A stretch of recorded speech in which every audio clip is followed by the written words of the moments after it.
The story of our bringing Professor Hans-Lukas Kieser to Thessaloniki is tied up in the pandemic.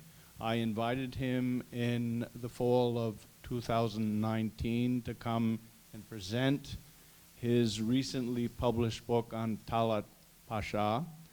Having conferred with two of my colleagues in the program of political science and international relations, Maria Kyriakidou and Serap Kayatekin, they were both of the opinion that this is a person that we would want to come and address at audience live in Thessaloniki. And we had set a date for the late spring of 2020. And well, we were forced to close our operation in March of 2020 and put the lecture on hold until some future date. That date is today. And perhaps it's not too bad, because Professor Kieser is hard at work on a new book on the Treaty of Lausanne, which in part will be the topic of his talk this evening. We have in the past invited speakers to address the issue of relations between Turkey and Greece, between Turks, Greeks, Armenians, other ethnic and religious groups that might have been essential parts of the Ottoman Empire up until the very end of the 19th century. And our speaker fits squarely into that series of events that we've done, going back to, I think, the spring of 2001. We also have hosted here at ACT and at the Dukakis Center a certain number of distinguished historians. William McNeill. I had Mary Beth Norton of Cornell University join me online last spring. And I think if you were really to explore the literature on the end of the Ottoman period and the early years of the Turkish Republic, you would see that the foremost scholar in that field is none other than Professor Kieser. So you are here, and it's an honor for us to have you here, Professor. One of the reviews of your a book you compiled in 2022 says that you have produced the first comprehensive historiography of the Armenian genocide. This is in 2002. It's 20 years and more that you've been working in the field, and you've shed light on questions that are really essential for all of us here in Thessaloniki. This again is the book. We have it in the Dukakis collection downstairs in the stacks of the Bissell Library. Talaat Pasha, Father of Modern Turkey, Architect of Genocide, published in 2008 by Princeton University Press, which is quite a distinction in and of itself. Professor Kieser is affiliated with the universities of Zurich in his native country of Switzerland and Newcastle in Australia. He's founded a very interesting research association of Turkish studies in Switzerland, and been really, really active in gathering scholars together and doing groundbreaking, and multi-perspectival research. And I think it's our great fortune that he's accepted the invitation and come to speak today. It's now an issue that burns in the minds of a lot of us who spend time watching the television. What are the intentions of the Turkish government? What are the relations going forth between Greece and Turkey? What role eventually does France play, or does the United States play? How does this link with a previous episode in diplomatic history, which produced the Treaty of Lausanne about 100 years ago?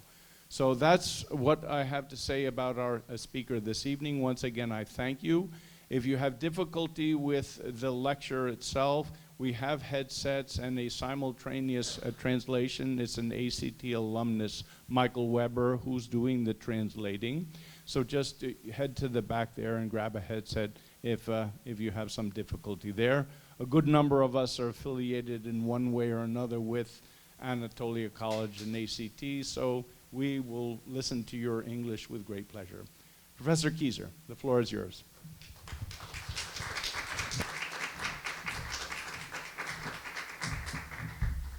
Thank you very much, David, for this very kind introduction, and of course for the invitation. And I'm happy that it worked finally out, that we are here. Good evening to everybody. Do you hear me? It's on. Yeah, just say if I'm not. My voice is not strong enough. Yeah, it's the first time for me to lecture in Greece.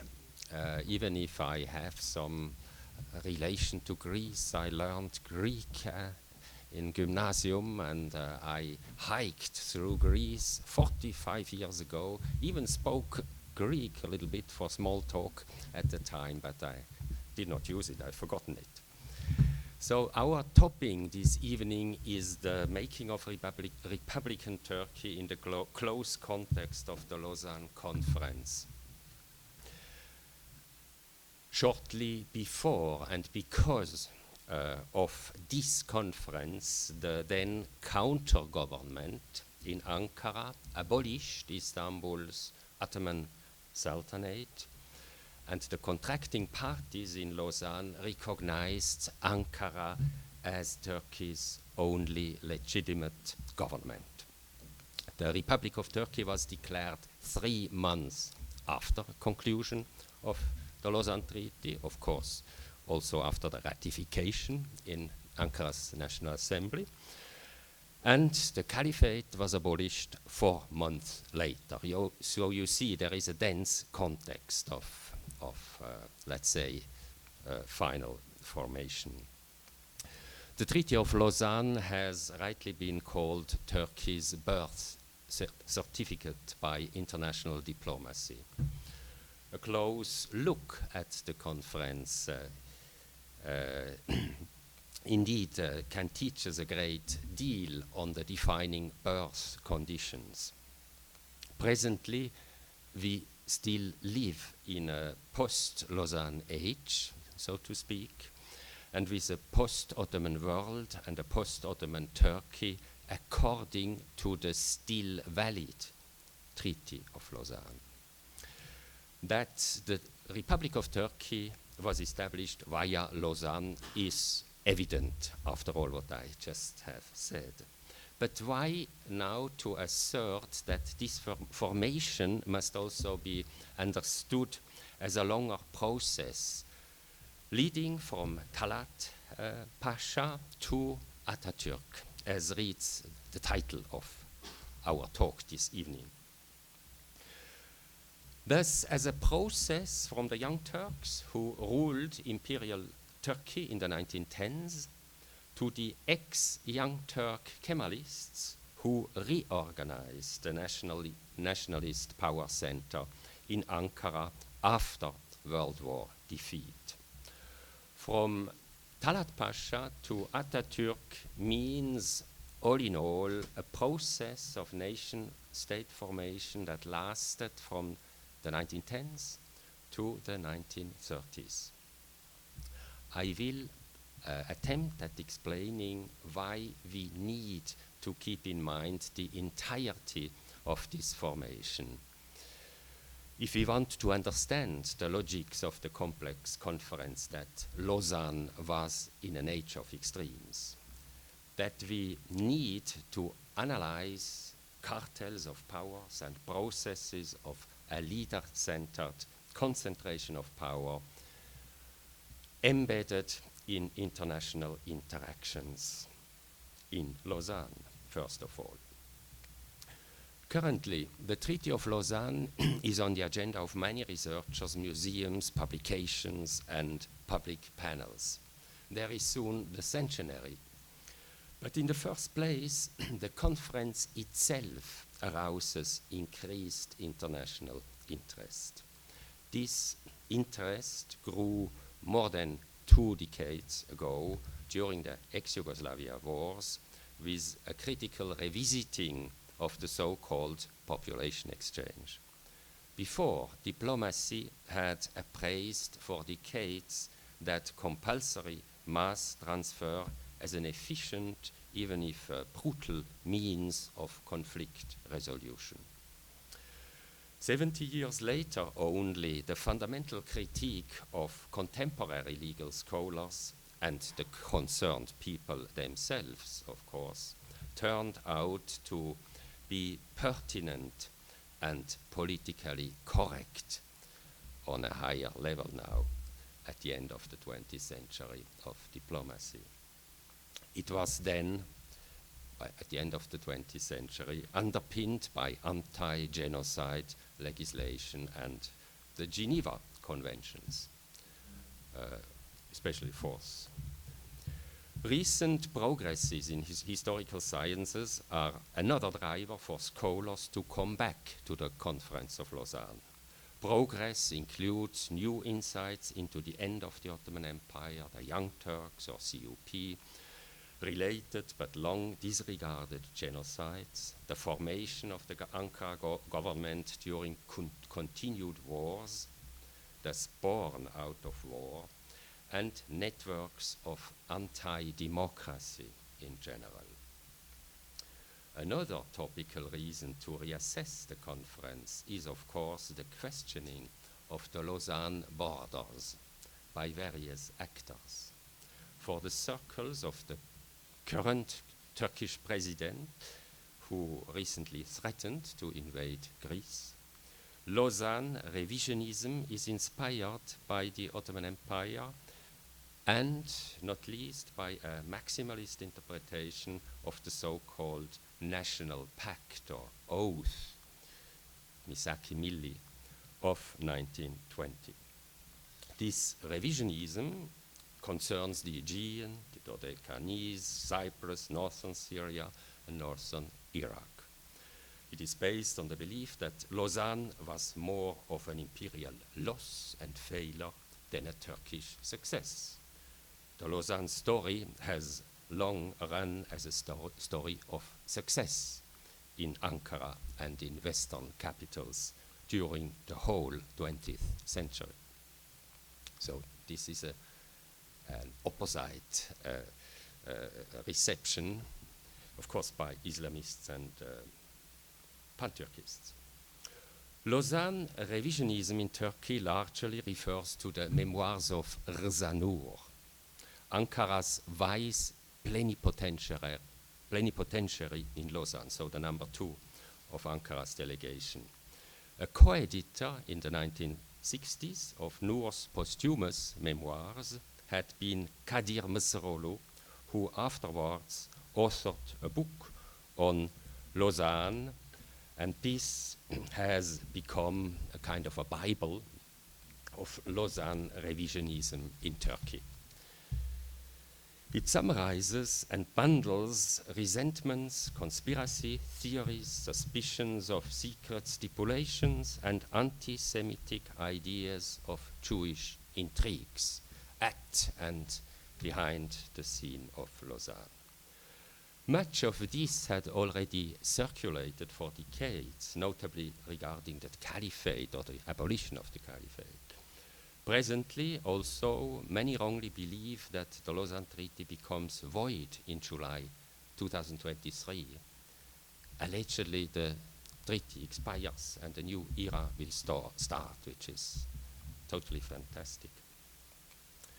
Lausanne-related historical narratives are still largely cloaked and polarized, as shows what I said. I suggest to rethink Lausanne from a radical angle of democracy, beyond religious and nationalist divides, with a critical eyes to all sides. In this talk, we focus, of course, on the making of Republican Turkey. We could also focus on many other actors. The close look at the Lausanne Conference and Treaty sheds light on the notorious question why there has never been sustainable democratization in Turkey. The notion of democracy is as fresh and critical as it was 100 years ago. For good reasons, almost all sides wanted then to claim it for themselves, as today almost every side wanted to claim it for themselves, even if many, of course, fail to qualify. Perhaps more than ever since the period between the world wars, today's democrats are fundamentally challenged. Many have only recently, with the aggression against Ukraine and the ecological challenges and other global challenges, again become aware that viable global futures depend on responsible democracy. An overarching question for us here is therefore, how far did Lausanne promote or choke off democracy? Democracy understood in the full modern sense of the term. By this, we mean not only a sovereign representative government with an electoral system, even autocracies may use plebiscites and elections, but a polity based on a democratic constitution, the separation of powers, of course a real functioning separation of functioning powers, and the recognition and protection of others as equal fellow humans. This last point constitutes the core of real democracy. A democracy takes its primary legitimacy from a functioning social contract in the sense described. So you can ask the question, is there really a consensual democratic contract or not? Where this crucial legitimacy lacks, political leaders cannot do without myths of identity and history, without regularly rallying a majority or a large, well-organized minority against enemies or scapegoats. And finally, they cannot do without warmongering and dreams of expansion. Also, many nationals profitably throw in their lot with such leadership. Perpetuated domestic crises inevitably loom, and together with these, coercion, violence, and co-option of domestic forces. Successful international deal-making also importantly contributes to compensate for gaps of democratic legitimacy. So all these points I will come back in the more concrete analysis regarding the making of Republican Turkey. The Lausanne Treaty is the last one within the so-called Paris Treaty system, but it represents a striking departure from the previous, what we might call Paris-Geneva peace architecture. And Lausanne led far away from democracy. This fact does not mean that we mentally and conceptually could or should go back to the cancelled Treaty of Lausanne. Today, new horizons and visions are required beyond entrenched lines and inspired by an expanded historical framework. Not a revision, but a rethinking and reactualization of the treaty is required. I have recently finished a book manuscript on the Lausanne Conference titled When Democracy Died, and yesterday Cambridge University Press said, we go now into production. The statement, when democracy died, applies both to European democracy, I'm so focused on democracy, but that I overuse the term, The statement, when democracy died, applies both to European diplomacy, embracing fascist Italy with Prime Minister Mussolini in Lausanne, and to the Ankara government of the National Assembly, which was endorsed in Lausanne. Self-declared radical nationalists predominantly composed that new political entity. So it's not my term, it's a self-declared term. We are radical nationalists. During the 8 months of the conference, the National Assembly government took decisive steps on a road toward oligarchy and dictatorship. Of course, you know, of finally Atatürk. Rome and Ankara enjoyed diplomatic endorsement and considerable international media support during and after this threshold year 1923. When democracy died includes also the end on the hope on democratic self-determination for other post-Ottoman peoples on their native soil. Kurds, Armenians, and Rum or Hellenes, former Greek Orthodox Ottoman citizens in Asia Minor, and those in the Arab neighborhood. There, the mandatory powers, Britain and France, ruled. Even so, they ruled temporarily in the name of the League of Nations. The Lausanne Conference did not revise the revisions taken in San Remo on the mandates, as unofficial delegates arriving from the mandatory territories had so much hoped. Neither Ankara's delegates, to whom those unofficial delegates then turned, nor those from Paris and London took these people seriously. Comparatively powerless representatives of the League of Nations were those who listened most to these unofficial people.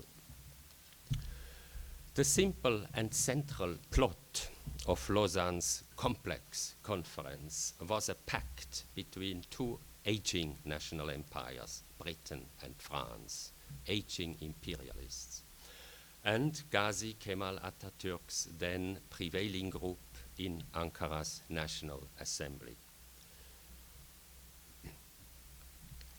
This pact offered stability, also Ankara offered stability in the territory it controlled, Asia Minor, so stability on an authoritarian ground, and it obtained for this the full and unchecked and undisturbed sovereignty.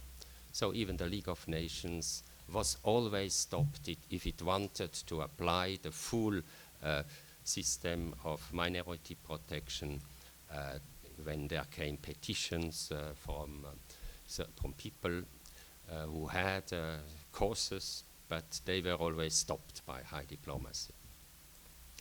Lausanne thus sealed a deal among winners who asserted their interests, whilst they made others blanket losers.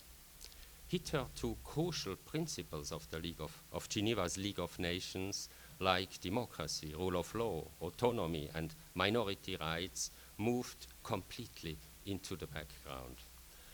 Unfortunately, I must say, these promising principles had from the start, after World War I, been overshadowed by continued Western European imperial ambitions. Generally speaking, the losers in Lausanne in 1923 were those whose future had depended on the rights, protection, and support previously promised to them in London, Paris, and Geneva after 1918. They had set on the League's liberal and constitutional gospel.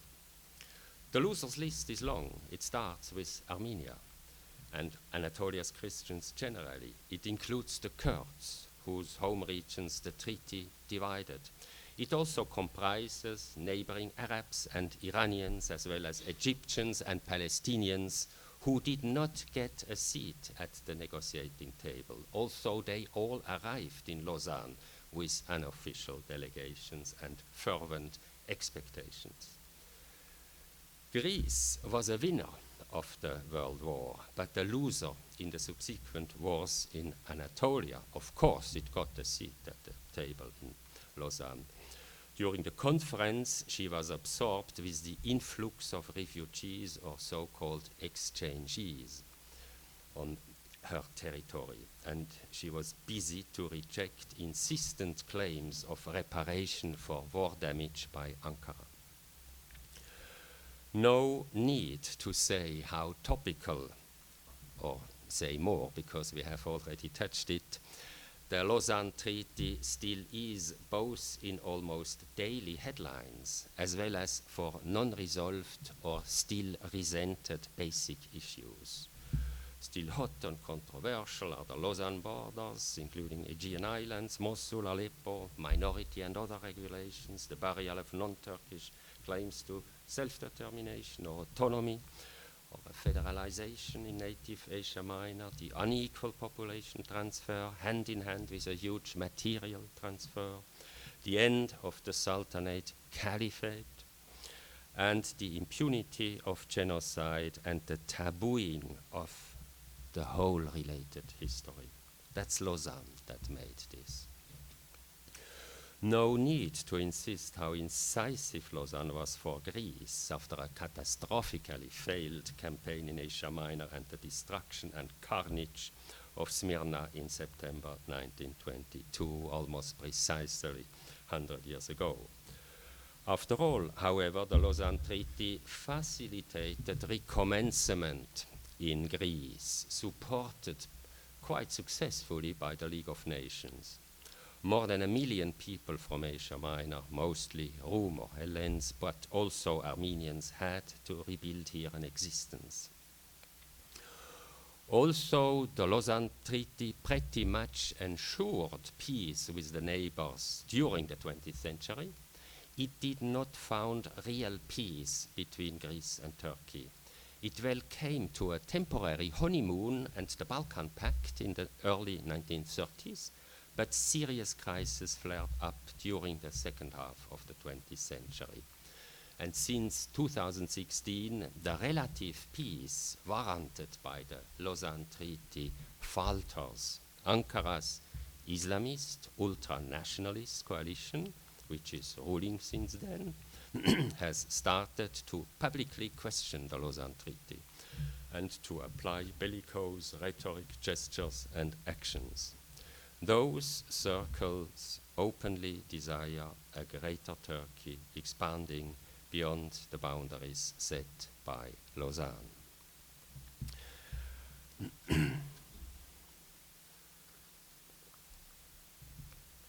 After this broad exposition of our topic and of how we are approaching it, let us now turn to the Near East Peace Conference of Lausanne more concretely, to the quality of Lausanne's Near East peace, and of course to what this meant for the nascent Turkish nation-state. The Lausanne Conference started in November 1922 and ended by concluding the treaty on 24 July 1923, together with several important conventions annexed to the treaty. Put shortly, this treaty recognized the Ankara government, thus appeasing a loser of the World War who had won subsequent wars. It fundamentally revised the preceding Treaty of Paris-Sèvres and definitively liquidated the Ottoman Empire. Only in Lausanne the empire was definitively liquidated. In contrast to the Sèvres settlement, it endorsed unitary Turkish rule in the whole of Asia Minor. By late 1922, Asia Minor was largely cleansed according to ethno-religious lines, i.e. de-Christianized. Lausanne amounted to a debacle of previous Near East policy by Britain, the leading world power by then. It finished off PM Lloyd George's Post-Ottoman project and led to the political fall of Lloyd George and his cabinet shortly before the conference. Even the conference had to be postponed by 10 days or so because of this fall. In terms of Nassim Taleb's Black Swan theory, for most Westerners then, the successful Turkish military and political reorganization in Ankara and the ensuing necessity of total revision of Sèvres came as a surprise, like a black swan.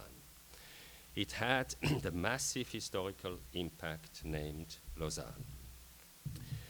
Immediately after World War victory, who could, I quote Harold Nicholson, the private secretary of Lord Curzon, who was Britain's chief delegate in Lausanne, he in a way formulated the British Black Swan experience in this way. Who could foresee that France would evacuate Cilicia and make a separate peace with Turkey, that Italy would abandon Adalia at the Anatolian south coast, that the United States would repudiate all further responsibility, especially related to the League of Nations, that Russia would join with the Turks, and that the concert of the powers would leave Greece isolated, unsupported, and alone.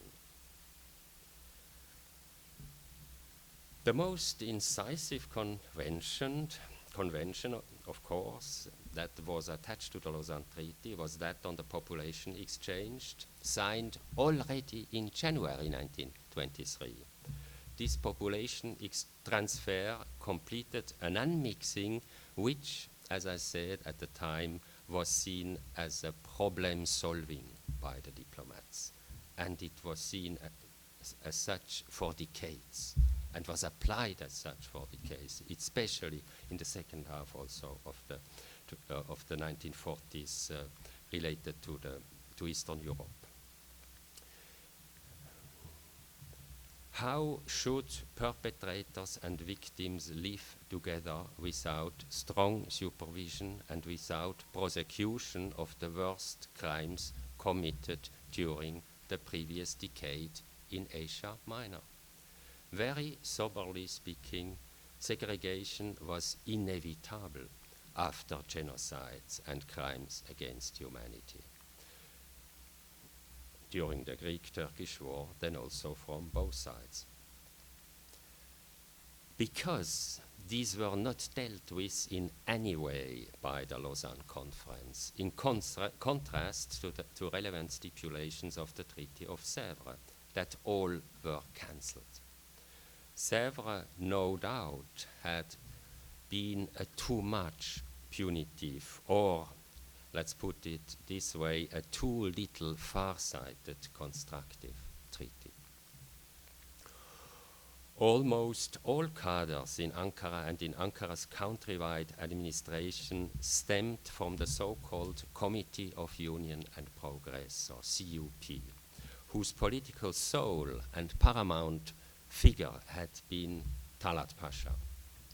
From his exile in Berlin, Talaat corresponded until his assassination with Ghazi Kemal Atatürk. He was later called Atatürk, the paramount leader later of the Turkish Republic and the paramount leader in the making during the Lausanne Conference. Of course, he had already been the supreme chief commander during the Anatolia Wars. Reassembled in Ankara, the ex-CUP cadres denigrated as traitors those who adopted more liberal and self-critical lines, or who put into question the results of demographic engineering applied by the CUP. Toward the West, they did, however, all to play down their origins in the CUP. The former CUP general and military hero, Ghazi Kemal Pasha, was 41 years old in 1922 and had, as I said, been the supreme commander during the Anatolia Wars. Pasha was a honorific title for generals. Ghazi was a highly honorific title for Islamic warrior heroes. It was regularly applied to Kemal Atatürk during the 1920s. Turkish family names were only introduced in the early 1930s. Most of you know İsmet İnönü, the later Turkish president and successor of Atatürk.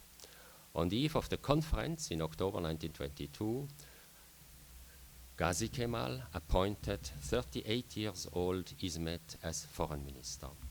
Kemal then partly, but not yet fully, controlled Ankara's National Assembly and thus the composition of the cabinet. General turned foreign minister İsmet Pasha had been a loyal military subordinate of Kemal Pasha since the World War.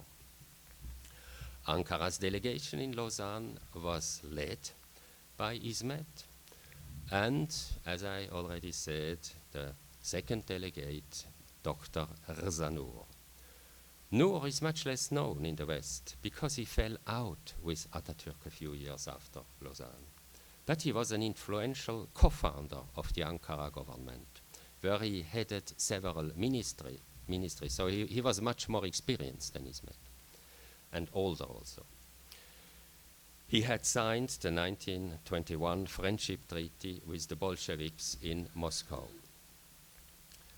Based on its victory in the preceding Anatolia Wars, Ankara was powerful but volatile, on the way to be dictatorially led by Kemal Atatürk and the so-called first group of his loyalists in the National Assembly, who were eager to strike the deal, of course, to perpetuate their hold also, but certainly also for a better future of Turkey. Without repressive measures and electoral manipulation in spring 1923, the deal in Lausanne could hardly have been struck, and the treaty could hardly have been ratified in August 1923 in Ankara, because it went against the desires of maximalists and the suspicions of many others of the so-called second group in Ankara's National Assembly. By mid-1920s, full dictatorship was established in Turkey. A sign of this were the new statues of the leader that were built everywhere. And from 1930, we may, with Princeton historian Şükrü Haniolu, talk of a totalitarian system a la Turca. Ankara, London, and Paris had the main say at Lausanne's negotiating table. But also France pushed successfully her mandatory interests for Syria. French investors had to write off important late Ottoman loans and investments, so that at the end a sense of frustration prevailed in Paris.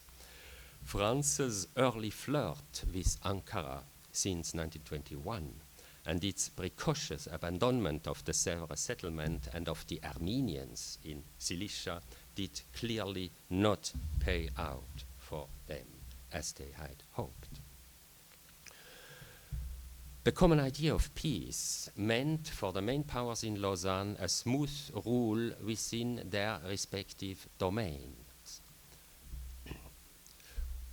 untroubled by external actors and factors, as well as to normalize diplomatic and commercial relations, including the exploitation of natural resources. Ankara desired and largely achieved full recognition and unquestioned sovereignty over Asia Minor in Lausanne, whilst Britain and France got conditions that should allow them to manage as economically as possible their mandates in Syria, Iraq, and Palestine, and not troubled by any initiatives going out from Ankara after Lausanne. This outcome amounted, as I already said, to a pact among powers and much less to a peace for peoples. For sure, this outcome was no longer the concept of peace through law, as according to the philosophy of the League of Nations, whose covenant headed all Paris treaties, from those of Versailles and Saint-Germain to those of Neuilly, Trianon, and Sèvres, but no longer the Treaty of Lausanne.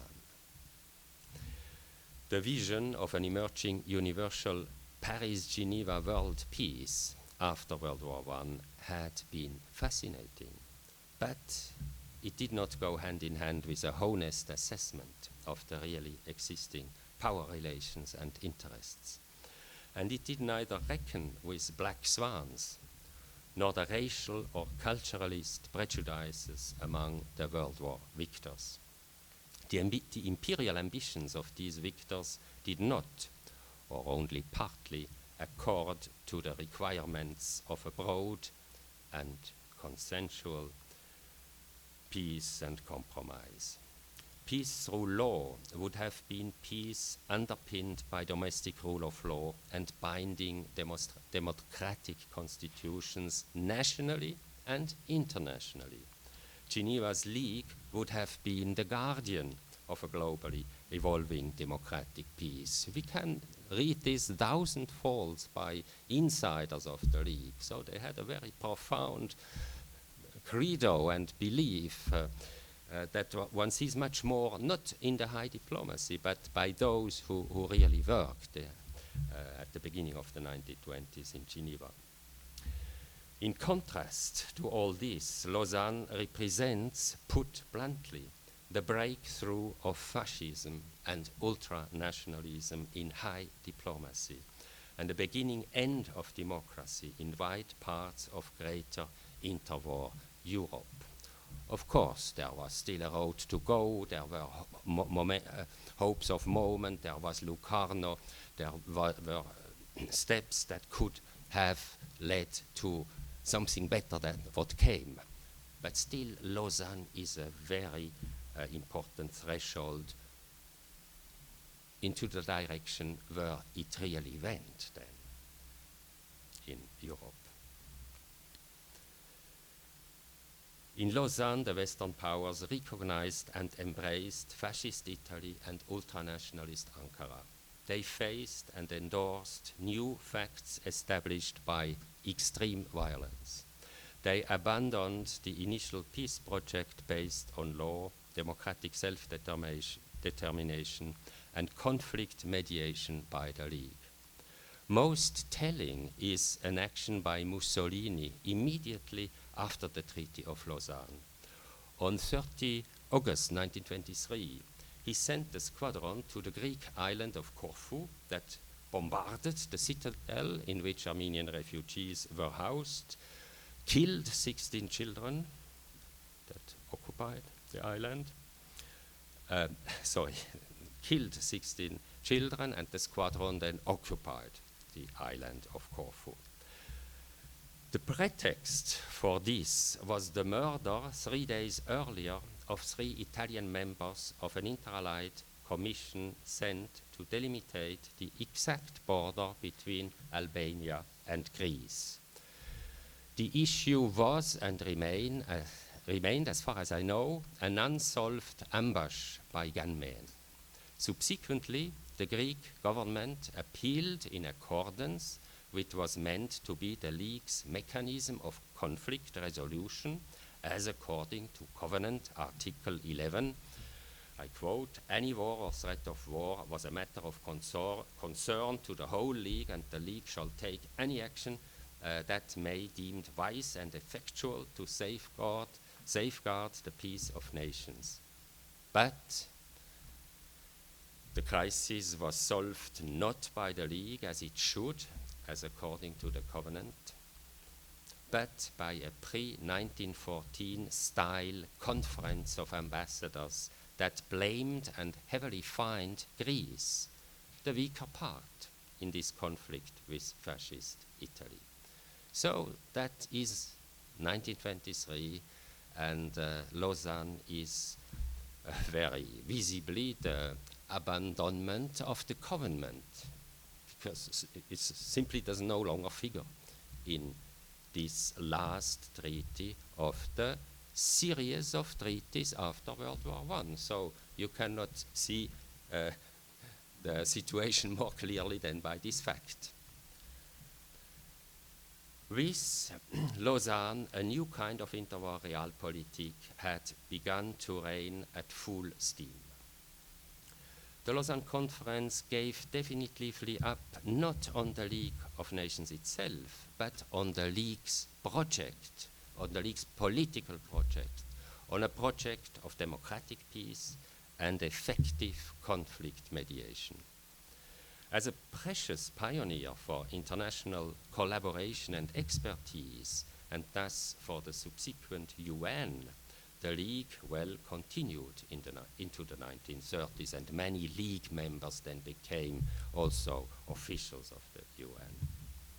And Geneva continued to be the European center of the UN.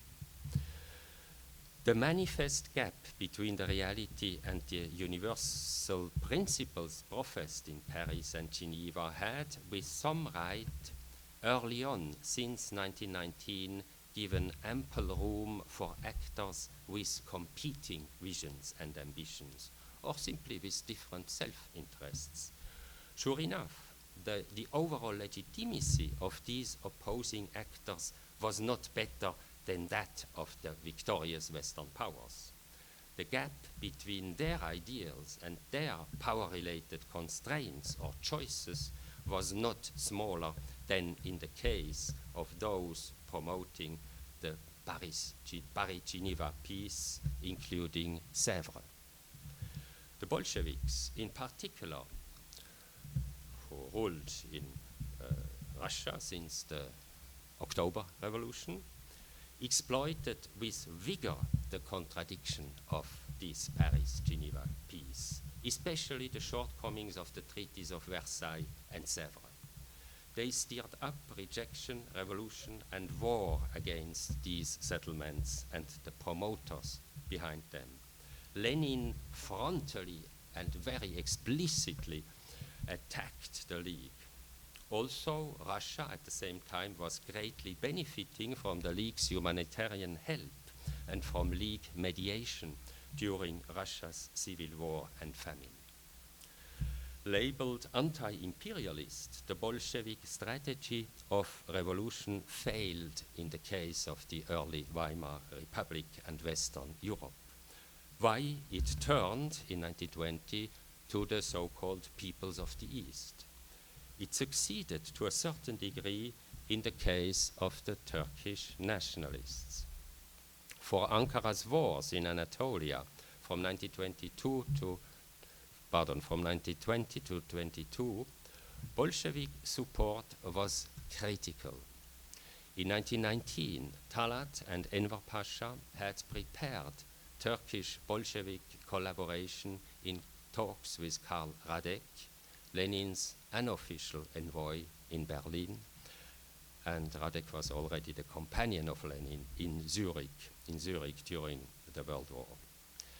In Radek's continued search for revolution in Germany, he even welcomed acts of sabotage both by German communists and far-right Freikorps members against the Ruhr occupation that took place during the Lausanne Conference, and draw away much of the attention from this conference to the European issues, and gave accordingly made European resistance against, let's say, certain wishes of Ankara much weaker. Admittedly, the Bolshevik-Kemalist alliance came at the price of almost complete socialist self-negation. It was the synergy of a revolutionary far left with self-declared national revolutionists who were factually and ideologically far right. That's a point I develop in Talaat Pasha, this point of a far-right revolutionism. Local Soviets were rather not comparable by any stretch of the imagination with the so-called Committees for the Defense of Muslim Rights. Besides justified claims of Muslim and Turkish self-determination, these so-called rights comprised former imperial privileges of the Sunni imperial class, and at many places the spoils of genocide made during the previous CUP single-party rule. For the anti-Western alliance with Ankara, Lenin and Stalin sacrificed their earlier solidarity with the Armenians and other comrades of the Socialist International. They also sacrificed the small group of committed Turkish communists who suffered heavy persecution. Moscow and Ankara divided Armenia in late 1920, similarly to how Hitler and Stalin 19 years later divided up Poland. The close Turkish-Russian alliance had a near expiration date. It did not survive the first month of the Lausanne Conference. For the Ankara government, coming to terms and making a deal with the Western powers was paramount in Lausanne, and Ankara's delegation succeeded in this task. They knew to play different sides of geostrategic tensions, and who knows, perhaps now it's again the turn to the West. I'm speaking of the year 2022. There were no German delegates in Lausanne, but the conference received strong coverage in the German press. Nationalist papers expressed admiration for Ankara's military and diplomatic successes.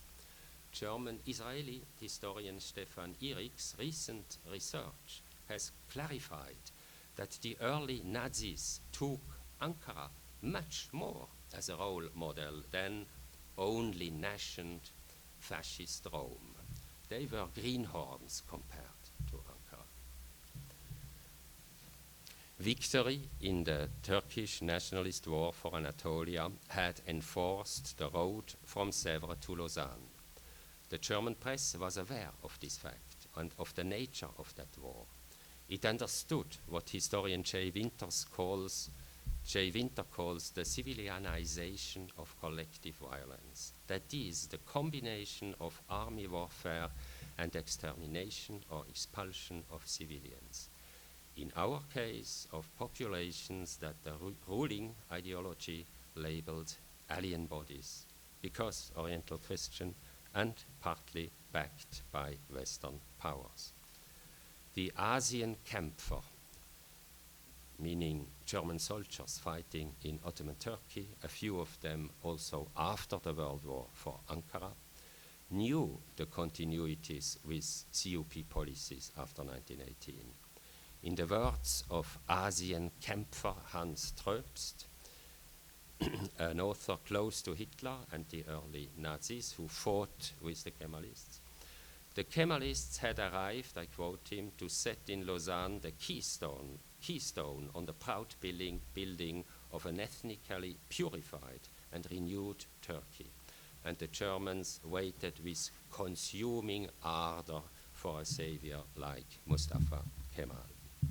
In sum, for Tröbst and many other early Nazis, the Ankara government was the paragon, I quote Tröbst again, for the national rebirth of any people.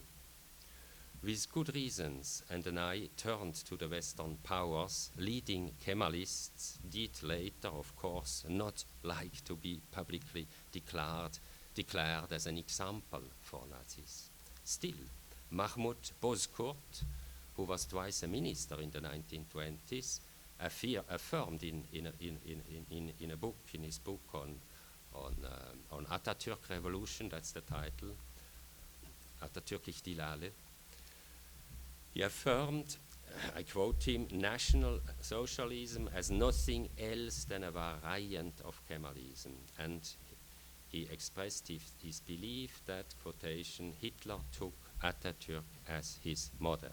Of course, that's now only the reception. That's not my opinion. Yeah. I just wanted to show the effect, the impact. What came out of this impact and reception by the Nazis is then another question. Against this contemporary background, do I have 7 minutes or so more? Okay.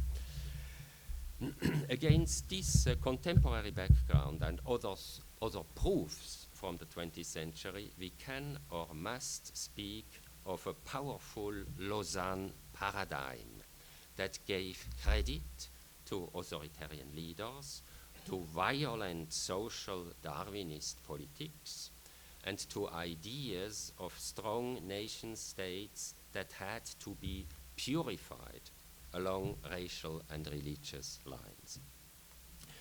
Western diplomacy long cherished the bright side of the Lausanne peace. There was indeed a relative peace with neighbors brought by the treaty during the 20th century. The bright side included Ankara's civilizational and its growing political, and finally NATO membership, turn to the West, away from the Soviets. That was a main point for British diplomacy in Lausanne, a main goal. The talks, promises, and regulations in Lausanne played a crucial role also for the so-called Kemalist or Turkish revolution after 1923. So there were a lot of promises, a lot of talk, a lot of civilizationism during these discussions. And all this played a direct role for the Turkish revolution, and notably also for the law revolution that introduced the Swiss Civil Code in 1926. So it was very importantly diplomatically induced also, this introduction, not only by legal conviction. As we all know now, in contrast to this bright side that has always been emphasized and still is if you read textbooks, interwar Europe lost democracy, and I argue that Lausanne was a critical station of the road to this derailment.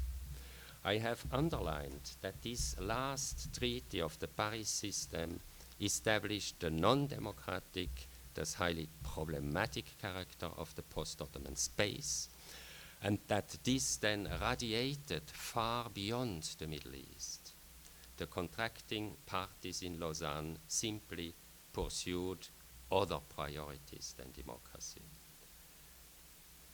In the same vein, contemporary and later alliances of Western powers with authoritarian or despotic rulers like the Saudi king or the Persian Shah were formed throughout the 20th century.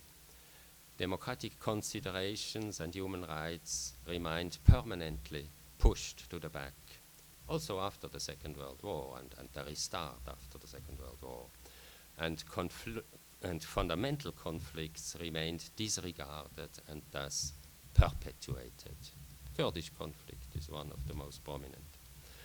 What won out in Lausanne, besides Turkish nationalism, were British and French imperial designs and mandatory interests, including Mosul's oil. The latter after the treaty, by the way, via league arbitration. The Americans, after initial strong resistances, adopted in the late 1920s the political coordinates set in Lausanne.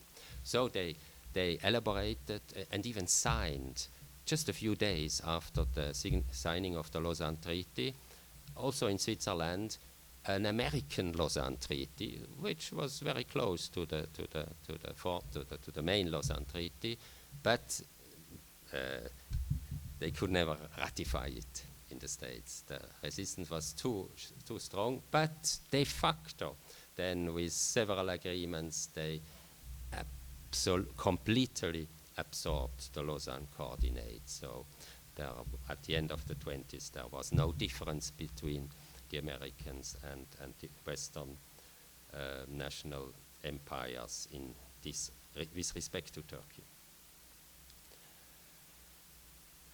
In moral terms, Lausanne amounted to Imperial Britain's ultimate defeat because Britain failed to fulfill its World War promise of liberating and protecting small peoples.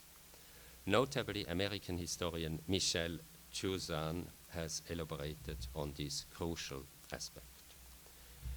Implicit winners were, as I have said, also Italy's fascists in the person of the new PM Mussolini, who for the first time appeared on the international stage in Lausanne, just a few weeks after the march on Rome and his rise then to final power. He was courted in Lausanne in contrast to the Soviet delegation, who enjoyed only limited access to the negotiation, because, as I say, the goal had been to accept to a certain extent now the Soviets. That was the first time that the Soviets were together with the Western powers. So that's also very important in itself. But at the same time, they were to be sidelined. And Ankara played this game out of self-interest. And before, they had been the main alliance of the Bolsheviks. The Lausanne Conference completed a decade of proactive demographic engineering in Asia Minor that the CUP government had initiated after the Balkan Wars. Lausanne's League and Red Cross-supported population exchange finished what the CUP and the CUP successors had already largely accomplished. So there is very often a misreading, and people just read this selection of protocols that are accessible in English, published in London, and then they think, oh, Nansen now it was in early December. That's the guy who proposed this exchange, this population exchange.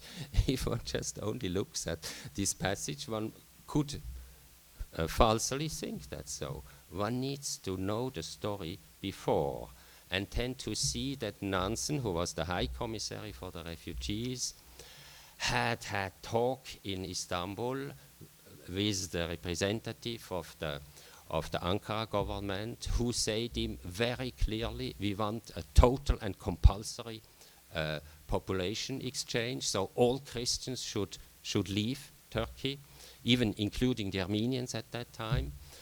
And then there were these almost thousands of refugees dying, war refugees from Anatolia. So he then concluded, and he was not alone, but he was the main as the commissary, he was the main person of the League. Now let's, in a very bad situation, find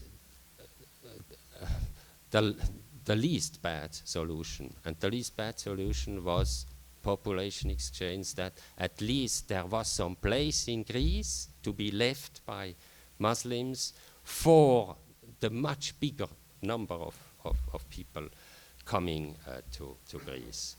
So that's it's a point that I developed already in Talaat Pasha with this proactive demographic engineering that has totally been left out in the reception of Lausanne during the 20th century, including in Western textbooks.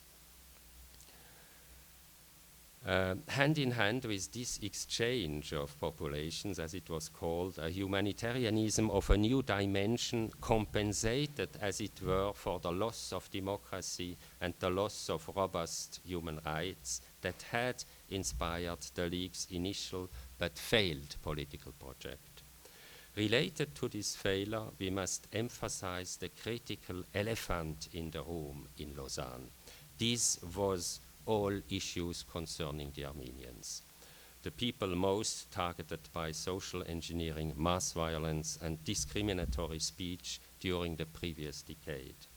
Mention or historical clarification of the crimes against Armenians was a taboo in Lausanne, and this was from then to remain so for decades, as you know all. So this has only changed 20 or 30 years ago. The demand of at least an autonomous province under Ankara's rule for Armenian survivors had no chance in Lausanne. Such a province would have been a far cry from the independent Armenia projected in Sèvres and Geneva. Diplomatic tabooing of what was later to be named genocide compensated in an unfortunate way previous stereotypes of Turkish barbarism in Western, especially British, discourse. The first point on a list of 14 instructions given to Ankara's delegation in November 1922 was tellingly the imperative to interrupt the negotiations if the Armenian topic was put on the table. It came on the table in a subcommission meeting, especially that on 6 January 1923, that our Rzanur furiously interrupted.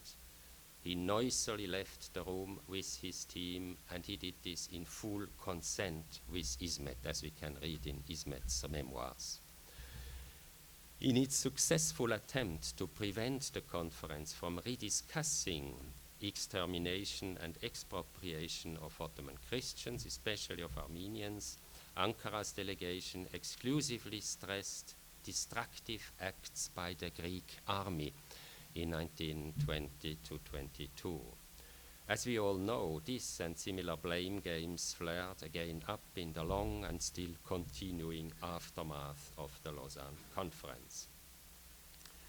Peacemaking in Lausanne, but I must put quotation marks on peace put between quotation marks in Lausanne, was about leaving behind and making forget an Ottoman decade of war that had started with the First Balkan War and ended with the Greek-Turkish War. It was not about frankly coming to terms and to repair as much as possible huge human and material damages done during this decade. That's why they always came back until now. Historical arguments nevertheless abounded during the conference discussion and often went back hundreds and thousands of years, but sensitive issues of contemporary history were not talked out. Odd or incorrect claims met little backtalk. Often they met only a few ironic remarks. An example is the solemn claim by Ismet Pasha in Lausanne in late January 1923 that the Kurds are racially Turanians, i.e. Proto-Turks, so that Mosul must belong to Turkey. And Ismet's repeated claim that the Kurds already enjoyed full democratic representation in Ankara, so at least on the level of any other Western government or polity. As he alleged, the Kurds and Turks had lived for centuries in full peace as brothers, Turanian brothers. Much more, however, than Ismet. For him, that was just a temporary argument, I would say. Rzanur was a prominent Turanist. He notably used the Turanian argument in order to claim that Asia Minor and major parts of the Middle East had been inhabited by Proto-Turkish Turanians for at least 5 millennia, so that all others, in particular the Armenians, were invaders from the outside. We Turanians, we are the pure, unmixed, indigenous population, he claimed. So I come to my last lines. Thanks for your patience until now. I have not finished. I just come to my last lines, so you can start to breathe now. Noor detailed this and similar arguments of we Turanians in a never-published 500 pages manuscript on Armenian history, Ermeni Tarihi, that he finished, interestingly, during the Lausanne Conference. So we fully seal in the head of this person during the conference. In many respects, this manuscript and Noor's synchronously written History of the Turks, Türk Tarihi, 12 volumes published by the Ministry of Education in Ankara, anticipated the so-called Turkish history thesis of the 1930s. Kemal Atatürk himself wholeheartedly promoted and embraced this pseudo-scientific Turkish history thesis that centered on the existence and deeds of entirely speculative proto-Turks. The term Turanian was more or less abandoned in the 30s by the Kemalists. These facts are important for the question of democracy because they prove that despite military victory and diplomatic success in Lausanne, the main father of the republic, of the making of the Turkish Republic, or of Republican Turkey, was still feverishly seeking legitimacy in the years before his death. In the approach of my lecture here, the profound lack of democracy pounded on the door. The post-Lausanne history thesis with its attached language theory, which is closely connected both, it made Turkish the original language of humankind. Neither history thesis nor language theory could fix the strongly felt deficit of legitimacy, because legitimacy can only be provided by a democratic contract. And this heavily affected politics. There is a strong and sad contemporary logical connection between the ultranationalist history thesis, the lack of democracy, and the genocide against the Alevi Kurds in the Dersim province in 1938. This was a dark terminus of the making of Republican Turkey shortly before Atatürk's death, and in dark times indeed of Europe and the globe. I am sorry for ending my lecture on this dark note, but thank you very much for your kind attention.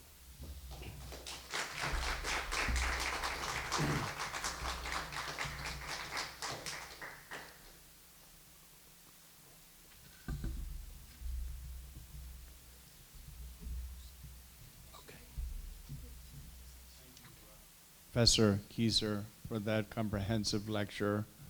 And it certainly challenges a lot of the assumptions that we have as instructors of European history, and who tend to overlook Lausanne almost entirely, except as something of import regionally and not in a pan-European sense.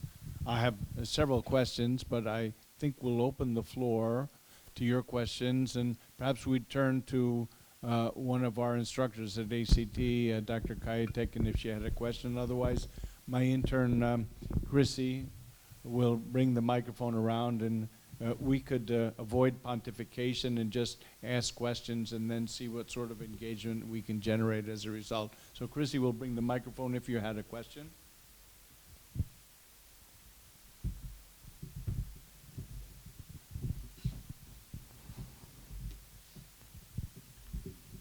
Yes.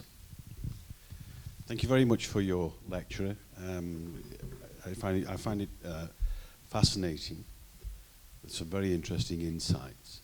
I'd like to go back to one of your opening remarks about the revisionist view of the Lausanne Treaty. The fact that in the beginning it was seen as a success, but is now increasingly seen within Turkey as a failure. And I wondered if you could give some idea as to why these revisionist ideas, which have been around for a long time, are suddenly seeming to take increased hold in Turkey at the moment. Yeah.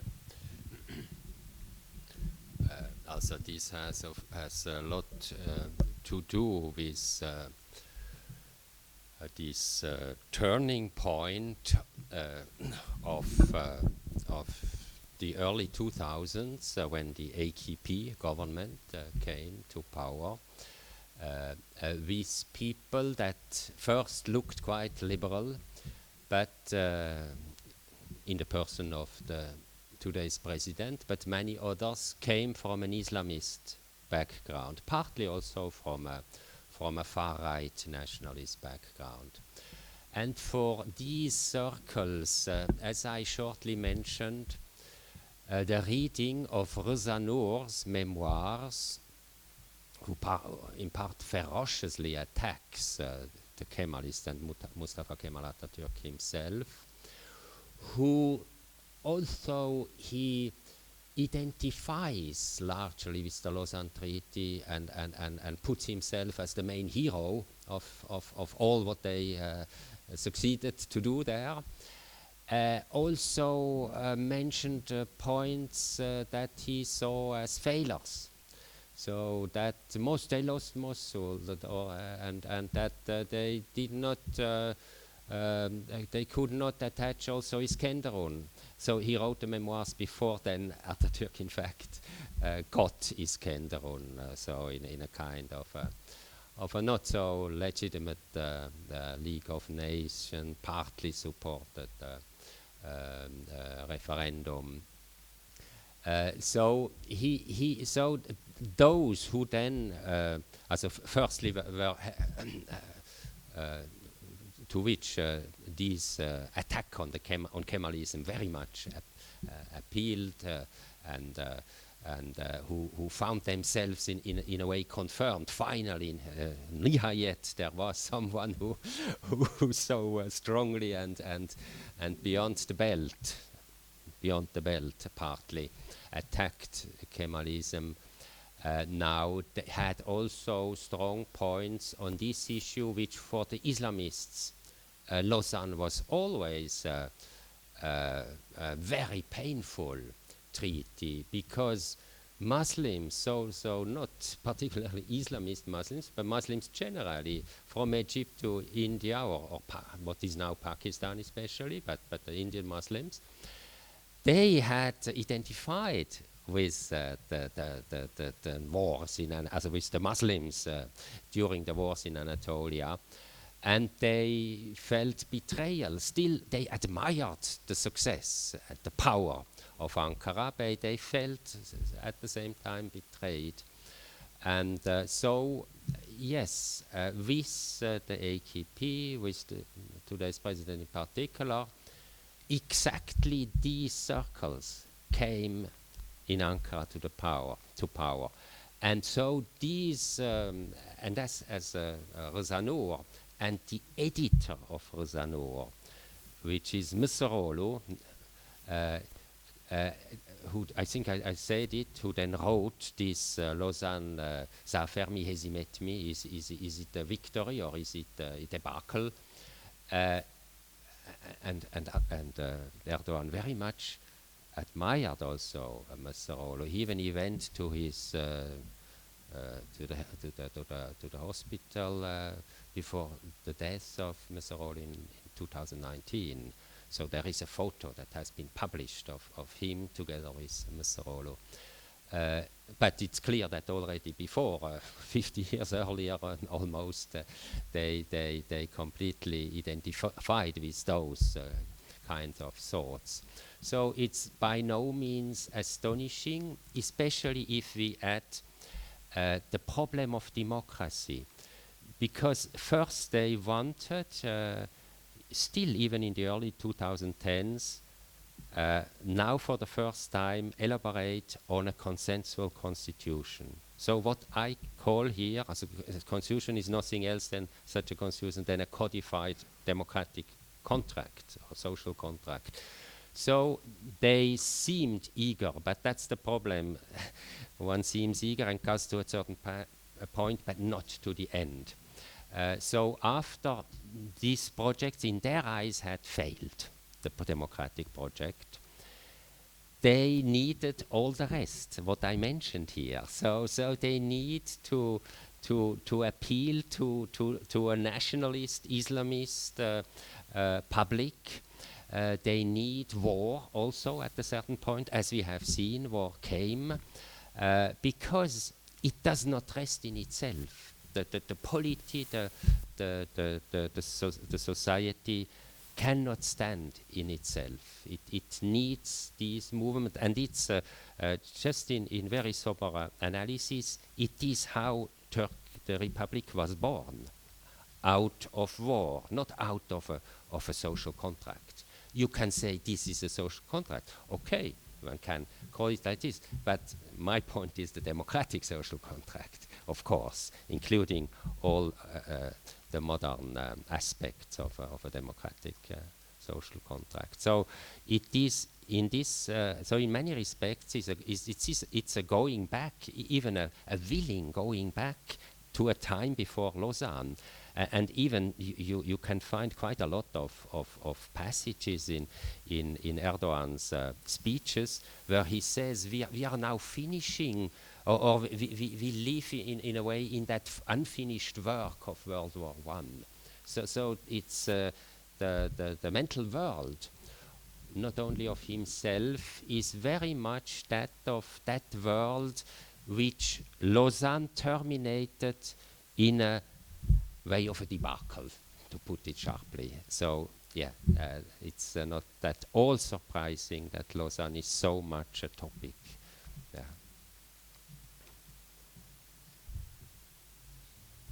Intercede here. I take issue just a little bit that it's a failure of democracy in 1920, as much as a failure of Wilsonian diplomacy, which includes what? It includes self-determination. It includes some elements of what we would call democratic politicking, open covenants, or covenants arrived at openly, sort of a public diplomacy taking place, which is what the League of Nations was to have embodied.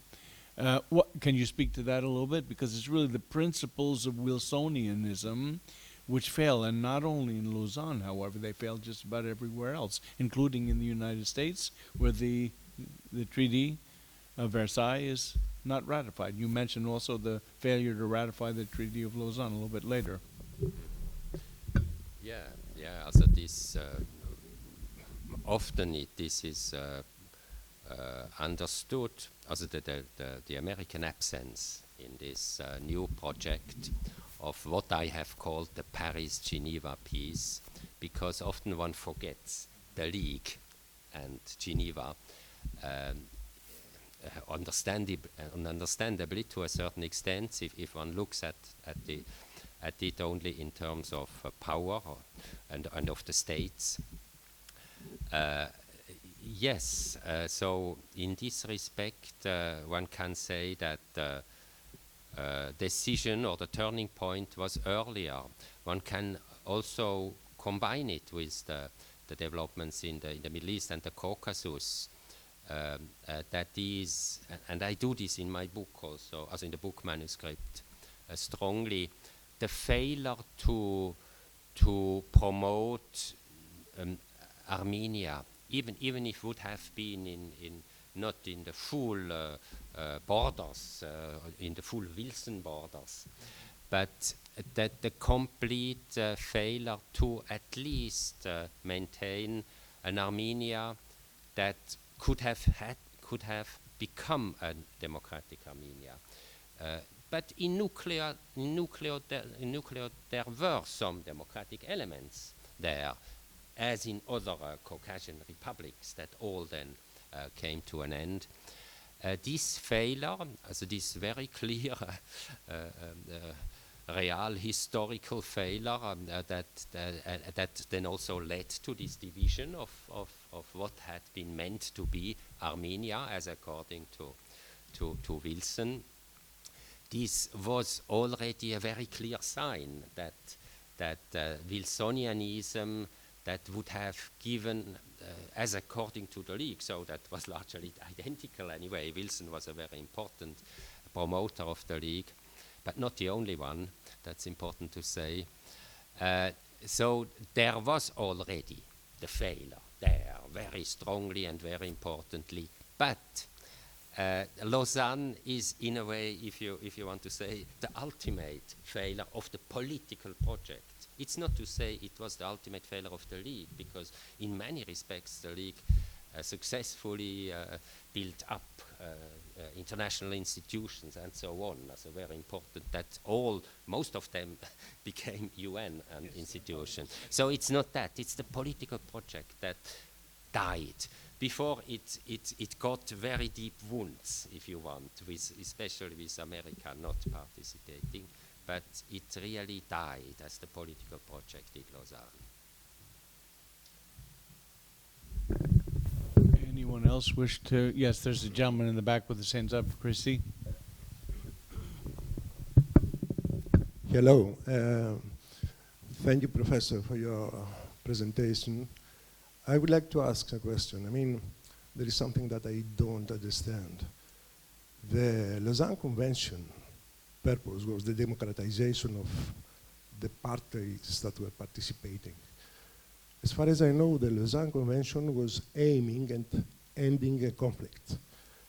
And so, I mean, can you please tell us, why do you stress so much the fact of the democratization? I mean, I'm sure there are several conventions and conferences that end conflicts, and some participants are not democratic countries, and they remain the same afterwards, okay, through history. So, I mean, Lausanne Convention finished the conflict. Good, bad, this is another issue. It was not aiming at democratization. As you said, Turkey at that time was an empire. After the convention, some days, it was still an empire. So, I mean, how could someone claim or require from an empire to pass over immediately to a democratization status in a matter of days, months, or even years? So this is my question that I would like to ask. Thank you very much. Yeah, also I agree with what you say, but I spoke in a framework of the whole peacemaking after World War I, in which, before Lausanne, every treaty at the beginning had the covenant of the League of Nations. So democratization was not an explicit point, but if you know the whole League in its in its origins, and also in what the insiders of the League meant as their project, and what is in the covenant nevertheless, and in the, for example, minority protection system of the League, which was a very concrete and elaborated system, which worked for a certain time for Eastern Europe. Then you see that Lausanne totally gave up on all this. It totally gave up. It was just how to find, I slightly exaggerate, because the minority issues was a heavy issue in December 1922, and nearly led to a first interruption. But all in all, and at the end, they gave up on it. So the minority protection system did not work at all for Turkey, even if theoretically it should, to a certain extent, work. The delegation from Ankara succeeded in excluding non-Muslim minorities. So Muslim minorities, per definition, as for Ankara, did not exist. What could only exist were the millet, as the non-Muslim millet minorities. And for these there are absolutely regulations in the treaty. They did not work. And if you read the insiders of the League in Geneva who dealt with this protection system, they said, it's hopeless. We cannot in any way act. And of course not when the Kurds in 1937 sent letters, desperate letters, then they just wrote in Geneva, no action. According to Lausanne, they are not a minority. So it was really the defeatism, the debacle. So democracy is a very, of course, elaborate notion, but it includes, as I said, for me, democracy includes the full acceptance of the other in a society. That's for me the core. Of course, then all the rest, electoral, the separation of powers, etc., that's clear. So if I say minority protection regime totally failed, then it's to say an important part of what would also be democracy failed. Yeah. So I speak. You see, that's a historian's look on the Lausanne Treaty, not separated from a long process. Now, in this case here, this evening, of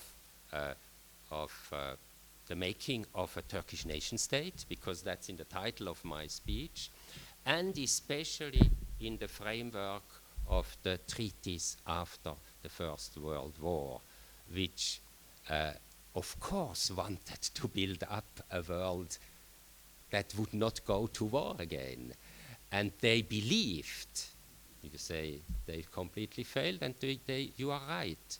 But I would say there are many very important elements that we today understand much better, especially democracy, related to Ukraine and the problem of a Russia that can, in a way, not subsist without this aggression, which is a very deep logic.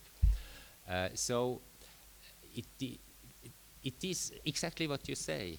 Lausanne was just to make an end to the war so that the powers could continue do good business. That's not nothing, absolutely not. But that was a perpetuation of basic problems. And for Europe, the reception of Euros, especially the reception of the Nazis, was catastrophic for Europe. They did no longer believe that the powers would in any way intervene in situation of genocide. No, you just have, as a good social Darwinist, to be powerful and to kill those who are the aliens in your body politic. Okay, I think we're going to leave it at that. That's a very dark vision once again. But thank you all for having joined us this evening and for attending. And you had something else you wanted to add? Was there one more question? I have Forgive me, ma'am, I didn't see you. little last Yeah, please. question related to the previous ones. Do you think that this revision, in this change of mind, could be a change of a conscious change of mind of Turkish strategy in order to cancel the Lausanne treaties and the results, since I think actually it served their goals, its initial goals, especially for Turkey. And how could this happen?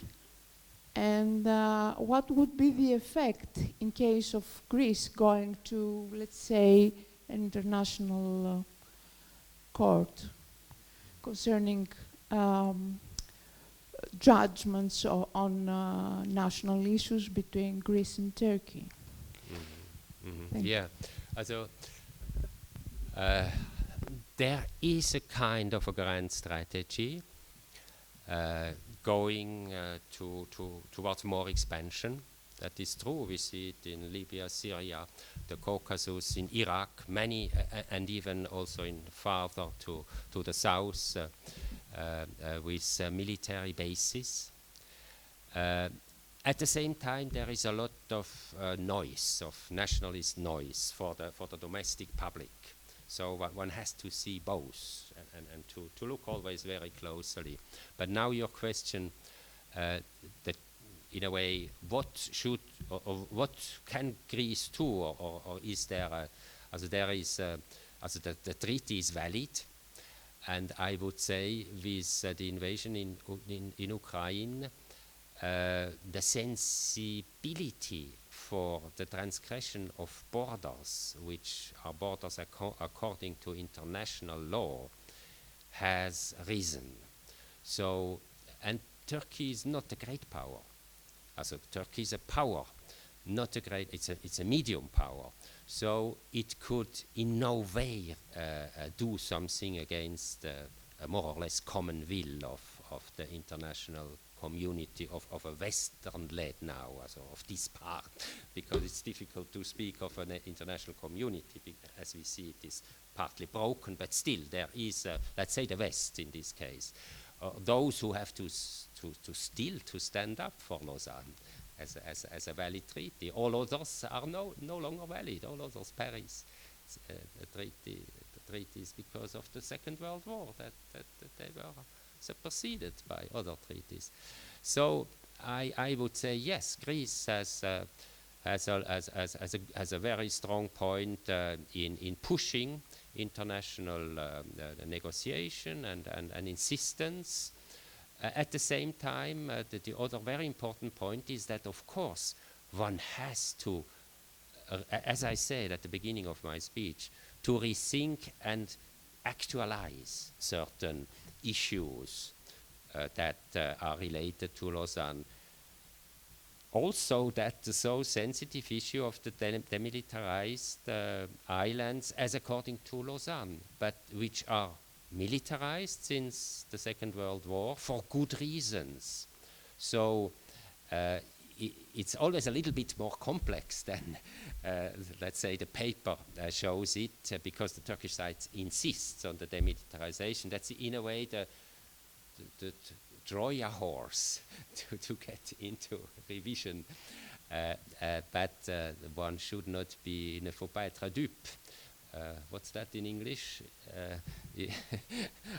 Speak a little bit better French than English.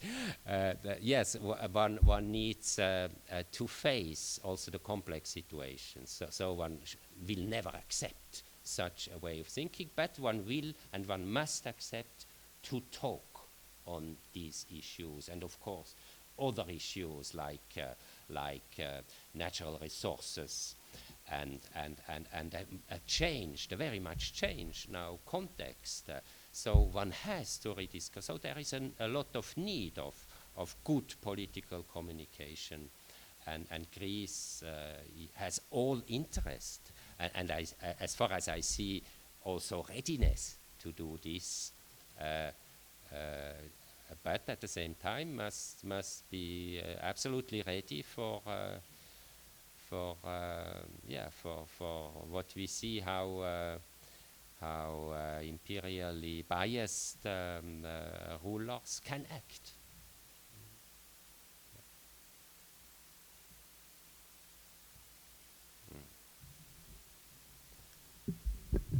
I'm seizing the mic. Seizure of power, one of the cornerstones of fascist ideology, a question that I might have put to you. I would like to say, for those of you who are Anatolians, a graduate of Anatolian Merzipan, Athanasis Agnidis, served in the Secretariat of the League of Nations from 1919 to 1942. Agnidis. Not the ambassador. I always thought that he was the Greek ambassador. There were issues about who represented Greek issues in Lausanne. That would be another story. But there is some part of our institutional history here at play in the story that you're telling. You had a line which you omitted, a line in the written text, that Anatolia was caught up in the exchange of populations, which helps us understand how it is that Anatolia and now ACT are here in Thessaloniki, I think for everyone's benefit. And with that, I'll say thank you once again for coming. Thank you, Professor Kieser, for coming. And all the best with your projects, and good luck with the book. And we will certainly order a copy here Perhaps I can get you to sign this copy of Talaat Pasha also.